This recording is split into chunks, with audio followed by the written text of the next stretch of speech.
Hello, welcome to TWS academy. ডব্লিউবিপিএসসির মাধ্যমে কয়েক হাজার শূন্য পদে কিন্তু নিয়োগ হতে চলেছে। যেমন কৃষি প্রযুক্তি সহায়ক থেকে শুরু করে মিসেলিনিয়াস থেকে এবং ক্লার্কশিপ বিভিন্ন পদের জন্য এই ডব্লিউবিপিএসসি কিন্তু দ্রুত নিয়োগ হবে। তোমরা নিশ্চয়ই জানো 18,000 ভ্যাকান্সির মধ্যে 8,000 কিন্তু ভ্যাকান্সিতে নতুন ভাবে বিজ্ঞপ্তি দিয়ে তা কিন্তু শুরু করা হবে দ্রুত, সেটা কিন্তু জানিয়েছে। এবং এর সাথে সাথে পেন্ডিং যে রেজাল্ট সেটাও কিন্তু প্রকাশ করা হবে। তো নতুন ভাবে যারা শুরু করতে চলেছো তাদের স্ট্র্যাটেজি কেমন হবে, কেমন ভাবে তারা পড়াশোনা করবে, কোন কোন টপিকের উপর জোর দেবে এবং কিভাবে স্মার্ট ওয়েতে পড়াশোনা করবে, তার জন্য পুরো ভিডিওটা শেষ পর্যন্ত দেখবে। এবং শেষের দিকে গোপন কৌশল রয়েছে, তোমরা কিন্তু শেষ পর্যন্ত অবশ্যই দেখবে, তাহলে তোমরা কিন্তু বুঝতে পারবে এবং বেস্ট স্ট্র্যাটেজি তোমরা কিন্তু খুঁজে পাবে। ডব্লিউবিপিএসসির মাধ্যমে যে শূন্য পদ রয়েছে, সামনের দিনগুলোতে কঠিন প্রতিযোগিতা কিন্তু হতে চলেছে। সেই প্রতিযোগিতায় টিকে থেকে তোমার লক্ষ্যে তুমি কিভাবে পৌঁছাবে সেটাই কিন্তু এখানে পূর্ণাঙ্গ রোড ম্যাপ বলা যেতে পারে, এটা কিন্তু এখানে বলা রয়েছে। এমন একটা পদ নিয়ে এখানে আলোচনা করব, সেটা হচ্ছে ডব্লিউবিপিএসসি ক্লার্কশিপ এক্সামের পদ্ধতি, এক্সাম পদ্ধতি এবং স্ট্র্যাটেজি। বেশ প্রিভিয়াসে একবার পরীক্ষা হয়েছে, তার রেজাল্ট কিন্তু এখনো হয়নি। রেজাল্ট আসবে এবং তার সাথে সাথে নতুন নতুন ভাবে প্রস্তুতির জন্য, নতুন ভাবে ভ্যাকান্সি পূরণের জন্য বিজ্ঞপ্তি কিন্তু দেবে। যারা মাধ্যমিক পাস করেছো এবং অনেক সময় দেখা যায় প্রস্তুতির অভাবে ফর্মটাই ফিল আপ হয়, শেষে পরীক্ষার সময় গিয়ে কিছুই প্রস্তুতি হয় না। তো প্রস্তুতি কিভাবে নেবে ভালো করে দেখো। যে আমরা প্রথমে যদি আমরা দেখি যে পরীক্ষার কাঠামোটা যদি আমরা দেখি, পরীক্ষার কাঠামো হচ্ছে পার্ট 1 এবং পার্ট 2। পার্ট 1 এ হচ্ছে প্রিলিমস এবং পার্ট 2 কে বলা হয় মেইনস। তো অবজেক্টিভ টাইপ টেস্ট হবে, এমসিকিউ বেসড হবে, সাবজেক্ট হচ্ছে ইংলিশ, জেনারেল স্টাডিজ, অ্যারিথমেটিক, ঠিক আছে, এগুলো সবই হচ্ছে এমসিকিউ বেসড। এবং পার্ট 2 তে মেইন যেটা হচ্ছে ডেসক্রিপটিভ টেস্ট, যেখানে মূলত প্র্যাকটিক্যাল স্কিল এর উপরে জোর দেওয়া হয়, যেমন রিপোর্ট রাইটিং, প্রেসি, ঠিক আছে, ড্রাফটিং, এইগুলো মোটামুটি পার্ট 2 এক্সাম আমরা জেনে নেব যে এর ভিতরে কি কি থাকে। যেমন পার্ট 1 এ কি কি থাকে এবং পার্ট 2 তে কি কি থাকে। যেমন পার্ট 1 এ দেখো প্রিলিমস এক্সামের কি কি সাবজেক্ট থাকবে। ইংলিশে 30টা কোশ্চেন 30 মার্ক, এবং অ্যারিথমেটিকে থাকবে দেখো 30টা কোশ্চেন 30 মার্ক, এবং জেনারেল স্টাডিজে 40টি কোশ্চেন 40 মার্ক। সময় থাকছে পরীক্ষার জন্য 1 ঘন্টা 30 মিনিট, অর্থাৎ 90 মিনিটের পরীক্ষা। সেখানে কিন্তু তোমাকে 100 টোটাল 100 মার্কের কোশ্চেনের আনসার তোমাকে কিন্তু করে আসতে হবে, বাধ্যতামূলক নয়, কারণ এতে নেগেটিভ রয়েছে। এবার আসছি দেখো পার্ট 2 তে মেইন এক্সামে, যেখানে গ্রুপ এ তে রয়েছে ইংলিশ, গ্রুপ বি তে রয়েছে বাংলা। গ্রুপ এ তে ইংলিশে 50 মার্ক এবং বাংলায় 50 মার্ক। এখানে ডেসক্রিপটিভ টাইপ থাকবে 1 ঘন্টা, অর্থাৎ 60 মিনিট। এখানে 6খানা জিনিস তোমাকে লিখতে হবে, ইংলিশ থেকে 6খানা জিনিস এবং মানে 3খানা জিনিস, এবং বাংলা থেকে 3খানা জিনিস। কি কি? ইংলিশে রিপোর্ট, তারপর হচ্ছে সামারাইজ, সামারি, তারপরে হচ্ছে ট্রান্সলেশন। এই তিনটে জিনিস 15, এখান থেকে 15, এখান থেকে 20, 50 মার্ক হলো। এখান থেকে 50 মিনিট। ঠিক একইভাবে বাংলাতেও এরকম প্রতিবেদন, সার সংক্ষেপ এবং অনুবাদ থেকেও 15, 15, 20 এই নাম্বার বিভাজনে কিন্তু থাকবে মেইন এক্সামে। শিক্ষাগত যোগ্যতা পার্ট যে ক্লার্কশিপ এক্সাম, তার শিক্ষাগত যোগ্যতা দেখো পশ্চিমবঙ্গ মধ্যশিক্ষা পর্ষদ দ্বারা অনুমোদিত মাধ্যমিক পাস, অর্থাৎ সমতুল্য কোন বোর্ড থেকে 10ম শ্রেণী উত্তীর্ণ হতে হবে। ন্যূনতম যোগ্যতা, মিনিমাম কোয়ালিফিকেশন হচ্ছে এটা। এবং অতিরিক্ত দক্ষতা যেটা লাগবে সেটা হচ্ছে কম্পিউটারের বেসিক নলেজ এবং টাইপিং স্পিড, এটা কিন্তু বাধ্যতামূলক থাকবে। এবং ইংরেজিতে 20টি শব্দ পার মিনিটে এবং বাংলায় 10টি শব্দ, এটা কিন্তু অবশ্যই খেয়াল রাখতে হবে। অতিরিক্ত দক্ষতা এটা কিন্তু তো বাধ্যতামূলক। ডব্লিউবিপিএসসি এর মাধ্যমে চাকরি হয় কোথায়? নবান্ন, বিকাশ ভবন, বিদ্যুৎ দপ্তর, ঠিক আছে, স্বাস্থ্য দপ্তর, বিভিন্ন সচিবালয় এবং অধিদপ্তরগুলোতে চাকরি সাধারণত এটা কিন্তু হয়ে থাকে। তাহলে শিক্ষাগত যোগ্যতা হয়ে গেল। এরপরে আসছি নেগেটিভ মার্ক, যেটা আমি বলছিলাম যে বাধ্যতামূলক নয়, 100টা প্রশ্ন 100টাই করে আসতে হবে এরকম বাধ্যতামূলক নয়। যেটা তোমার সঠিক বলে মনে হবে সেটাই আনসার করবে, কারণ ক্লার্কশিপের পার্ট 1-এ যেটা 100 নম্বরের এমসিকিউ পরীক্ষা, সেখানে কিন্তু নেগেটিভ মার্কিং থাকছে। কেমন নেগেটিভ মার্কিং? প্রতিটি ভুল উত্তরের জন্য 0.25 এই নাম্বারটা কিন্তু কাটা যাবে, অর্থাৎ 4টি ভুলে 1 নম্বর কিন্তু মাইনাস করা হবে সঠিক উত্তর থেকে। বোঝা গেল? নেগেটিভ মার্কিং কিন্তু থাকছে। এবারে দেখো কিছু স্ট্র্যাটেজি তোমাদেরকে আমি বলবো, যে যারা নতুন শুরু করতে চলেছো, অনেকে কি করে যে অনলাইনে ক্লাস তারা করে, কিন্তু ভিডিও যখন দেখে তার সাথে সাথে সে ভাবে যে আমি এটা বুঝেছি, এটাও বুঝেছি, সুতরাং আর নোট করার প্রয়োজন নেই। তোমরা নোট করবে, কারণ কি? কারণ যে ভিডিওতে স্যারের ক্লাস করছো, সেই স্যারের ক্লাস তোমার সাময়িকভাবে মনে হবে যে এটা বুঝতে পেরেছি, ওটা বুঝতে পেরেছি, এটা সঠিক।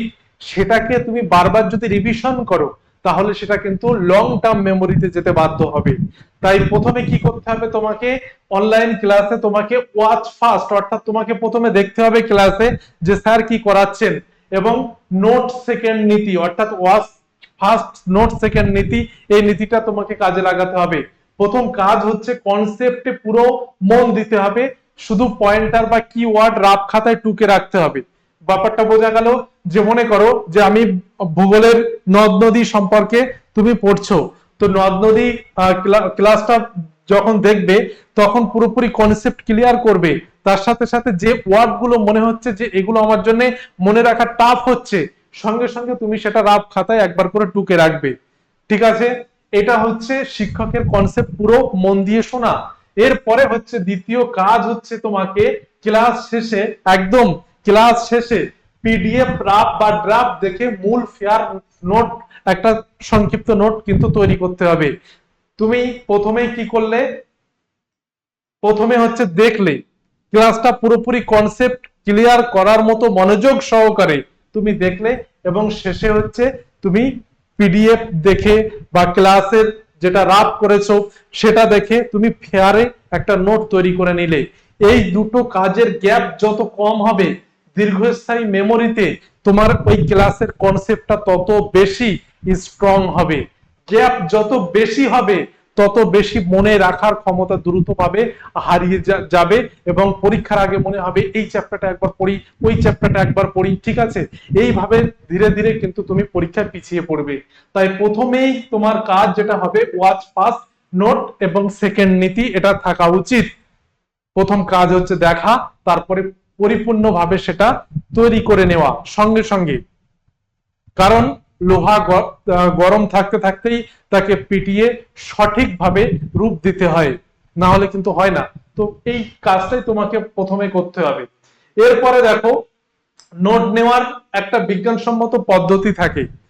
ঠিক আছে? নোট যেখানে সেখানে তুমি নোট করে নিলে, মনে করো যে একটা A4 সাইজের পাতায় প্রথমের দিকে ইংরাজিতে নোট করলে, তার একটু ছেড়ে, ঠিক আছে, জেনারেল স্টাডিজে নোট করলে, তারপরে একটুখানি ম্যাথের নোট করলে, পরের দিন তুমি সেই কাগজটাই খুঁজে পাচ্ছ না, এরকমও হতে পারে। ঠিক আছে? তাহলে নোট করার একটা বিজ্ঞানসম্মত পদ্ধতি থাকলে কি হবে? পরীক্ষার আগে জাস্ট পাতা উল্টাবে, সঙ্গে সঙ্গে তোমার পুরো দৃশ্যপট যেটা তুমি পড়েছিলে প্রিভিয়াসে, সমস্তটাই তোমার মনে একবার, ব্রেনে একবার ঝলক দিয়ে যাবে। সেটাই হচ্ছে নোট নেওয়ার বিজ্ঞানসম্মত পদ্ধতি। কেমন? দেখো, প্রথমে যদি আমরা দেখি যে নোট নেওয়ার বিজ্ঞানসম্মত পদ্ধতি, যদি একটা পেজ ধরো, তাহলে পেজের বাম দিকে তুমি গুরুত্বপূর্ণ টপিক গুলো লিখবে। যেমন হতে পারে সাব টপিক, সাল, বিজ্ঞানীর নাম বা সূত্র, সেটা এই পাশটায় লিখবে, এবং এর সাথে সাথে ডান পাশটা তুমি 3/2 ভাগ ব্যবহার করবে সংক্ষিপ্ত সারসংক্ষেপ গুরুত্বপূর্ণ পয়েন্ট দিয়ে। ঠিক আছে? যেমন যদি তুমি মনে করো যে এই সালটা 1905, ঠিক আছে, 1905, এই সালটা তুমি এখানে, এই সালটা কেন গুরুত্বপূর্ণ ইতিহাসের ক্ষেত্রে, তুমি এখানে 2 লাইনে বা 3 লাইনে তুমি সেটা সামারাইজ করে নিলে, এটাকে বলা হয় সারসংক্ষেপ। এবং এটা এইভাবে তুমি নোট করলে, এবং শেষের দিকে যেগুলো তুমি লিখেছো, ঠিক আছে, সেই অংশটার এই অংশটার আবার মূল নির্যাস তুমি শেষের দিকে এখানে 2 লাইনে লিখতে পারবে বা লিখবে। তাহলে পরীক্ষার আগে শুধুমাত্র এইটা না পড়লেও এইটা পড়লেও এর সংক্ষিপ্ত রূপটা এখানে চলে আসবে বা মনে পড়ে যাবে। বোঝা গেল? তাহলে প্রথমে হচ্ছে কি করবে, বাম পাশে যেটা 3 ভাগের 1 ভাগের মধ্যে তুমি লিখবে তোমার মূল পয়েন্টগুলো, এবং 2 ভাগ তুমি এটা সংক্ষিপ্ত নোট যেগুলো ব্যাখ্যা সেগুলো সংক্ষিপ্ত আকারে তুমি এখানে লিখে দেবে। এবং শেষে এটা যখন হয়ে যাবে, শেষে তুমি মূল নির্যাসটা এখানে জাস্ট টুকে রাখবে। কি বললাম? বোঝা গেল? বোঝা গেল? এরপরে দেখো 4 খাতা কৌশল। 4 খাতা কৌশল মানে কি? 4 নোটবুক স্ট্র্যাটেজি মানে কি?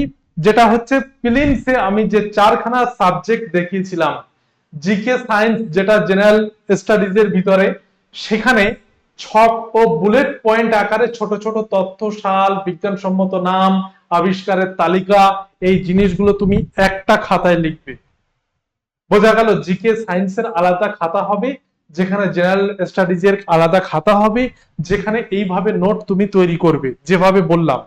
এরপরে ফর্মুলা এবং ট্রিক্স এর খাতা আলাদা হবে, যেখানে গণিতের সমস্ত চ্যাপ্টারের মূল সূত্র, তার সাথে সাথে শর্ট ট্রিক, যেটা বেটার তোমার মনে পড়বে। পরীক্ষার হলের সিচুয়েশন কিন্তু আলাদা হয়, তাই সেখানে তুমি বেসিক কনসেপ্ট দিয়ে যাতে সেটা করতে পারো ভুলে যাওয়ার পরে, তাহলে সেটাও কিন্তু তুমি এখানে নোট করে রাখবে। অনেক সময় শর্টকাট সূত্র আমরা মুখস্থ করে যাই, পরীক্ষার সময় মনে থাকে না।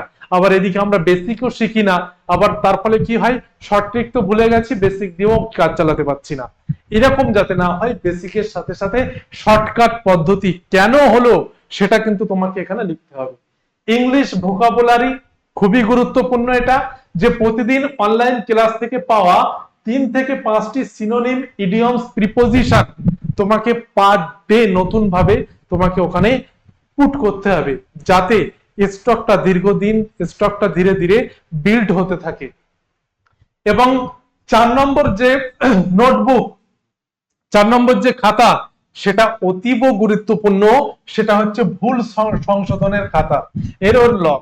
যে মক টেস্ট বা টেস্ট দেওয়ার সময় বা রিভিশন করার সময়, ঠিক আছে, বা সেলফ চেকের সময় যখন দেখা যাচ্ছে যে সব প্রশ্ন ভুল হচ্ছে, বারবার মনে পড়ছে না, গ্রুপ স্টাডি অনেকে করো, গ্রুপ স্টাডি অনেকে করো, তোমার কাছে যে কোশ্চেন গুলো অন্য কেউ করেছে অথচ তুমি পারোনি, সেই সমস্ত কোশ্চেন সহ উত্তর অথবা স্ট্র্যাটেজি বা অঙ্কের কোন পদ্ধতি যেটা তুমি ভুলে যাচ্ছ, সেটা তুমি এই খাতাটায় টুকে রাখবে। অর্থাৎ এটা হচ্ছে বারবার ভুল করছো এমন যে সমস্ত টপিক, জিনিস, সূত্র, সাল, ঘটনা, ব্যাখ্যা, সেগুলো সবই থাকবে এরর লগিক খাতায়।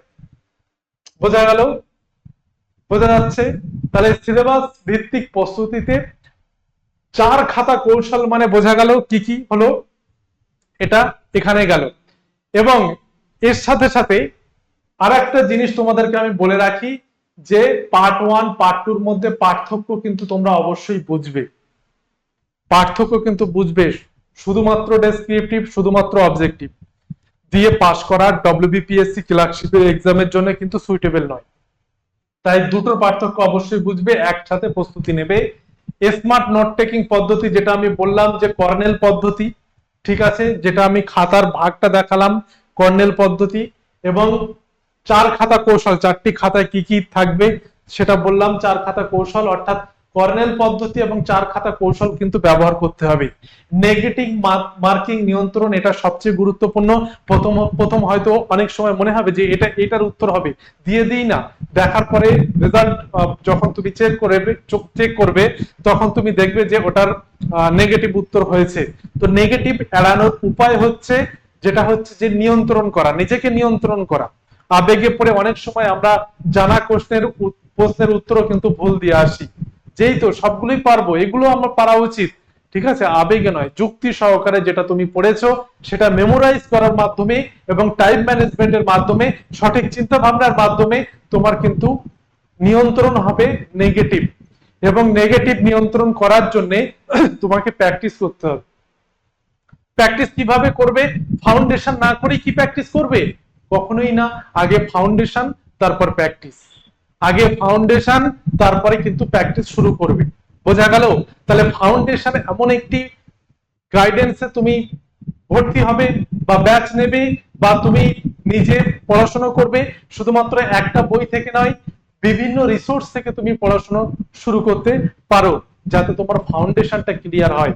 কিন্তু এরকম করতে গিয়ে অনেক নতুন ছেলে মেয়ে কি হয়, অনেকগুলো বই একসাথে করে ফেলে এবং শেষে বইয়ের কনফিউশনে তার কিন্তু আর পড়া হয় না। তাই সঠিক গাইডেন্স কিন্তু তোমার অবশ্যই দরকার। এবং আমাদের TWS একাডেমিতে এইরকমই ফাউন্ডেশন ব্যাচ কিন্তু অলরেডি শুরু হয়েছে। দেখো, কম্বাইন্ড ফাউন্ডেশন ব্যাচ 7.0 ব্যাচ, যেটা হচ্ছে অনেকটাই বড় ব্যাচ, একদম বেসিক থেকে অ্যাডভান্স লেভেল পর্যন্ত পড়ানো হয়। তার সাথে সাথে এখানে কিন্তু মক টেস্টও রয়েছে। তুমি যদি মনে করো যে ব্যাচে ফাউন্ডেশন পড়বে, প্র্যাকটিস করবে, তারপরেও তোমার প্র্যাকটিস দরকার, আমাদের প্র্যাকটিসের জন্য, জিকের জন্য, ঠিক আছে, বই রয়েছে আমাদের নিজস্ব, সেই বইও কিন্তু তুমি পারচেজ করতে পারো যদি ভালো লাগে। তাহলে কম্বাইন্ড ফাউন্ডেশন এই 7.0 ব্যাচ, যেটা হচ্ছে ফাউন্ডেশন নাম দেওয়া, তার মানে হচ্ছে তোমার যে বেসিক জিনিসগুলো আছে, দুর্বলতা যেগুলো রয়েছে, সেগুলো গোড়া থেকে একদম বেসিক ক্লিয়ার করতে করতে অ্যাডভান্স লেভেল পর্যন্ত যায়। তার ফলে কি হবে, সামনে যে ভ্যাকান্সি আসতে চলেছে, পরীক্ষা হতে চলেছে, সেখানে কিন্তু ঘুরিয়ে প্রশ্ন দিলেও তোমার বেসিক ক্লিয়ার থাকলে তুমি কিন্তু সঠিকভাবে উত্তরটা করে আসতে পারবে। কি বোঝা গেল? বোঝাতে কি পারলাম? তাহলে WBPSC ক্লার্কশিপের এক্সামের রেজাল্ট যেটা প্রিভিয়াসে হয়েছে, তার রেজাল্ট দ্রুত প্রকাশ হবে, তার সাথে সাথে নতুন ভ্যাকান্সি কিন্তু আসবে। তাই প্রস্তুতি যদি তুমি শুরু করতে না পারো এখনই, তাহলে কিন্তু পরবর্তীতে লক্ষ্যে পৌঁছাতে অনেকটাই দেরি হয়ে যাবে, যে দেরি তোমাকে কিন্তু পরবর্তী জীবনে আফসোসে ফেলতে পারে। তাই বর্তমানে কিভাবে প্রস্তুতি নেবে সেটা বললাম, কিভাবে কি পদ্ধতিতে প্রস্তুতি নেবে সেটা আমি বললাম। প্রতিনিয়ত আমাদের সাথে চ্যানেলে যুক্ত থাকো এবং WBPSC সিলেবাস নিয়ে যদি চাও, কমেন্টে অবশ্যই জানাবে। আমরা WBPর জন্য যে ব্যাচ চালু করেছি, সেখানেও তোমরা অ্যাডমিশন নিতে পারো। ফাউন্ডেশন তো ফাউন্ডেশনের মতো হয় এবং পিএসসি মিসলেনিয়াসের ব্যাচও আমাদের চলছে। আমাদের সাথে জুড়ে থাকো, অবশ্যই তোমরা নতুন কিছু জানতে পারবে এবং বেস্ট স্ট্র্যাটেজি তুমি কিন্তু খুঁজে পাবে। থ্যাংক ইউ সবাইকে, সবাই ভালো থাকবে, সুস্থ থাকবে, বেশি বেশি পড়াশোনা করবে।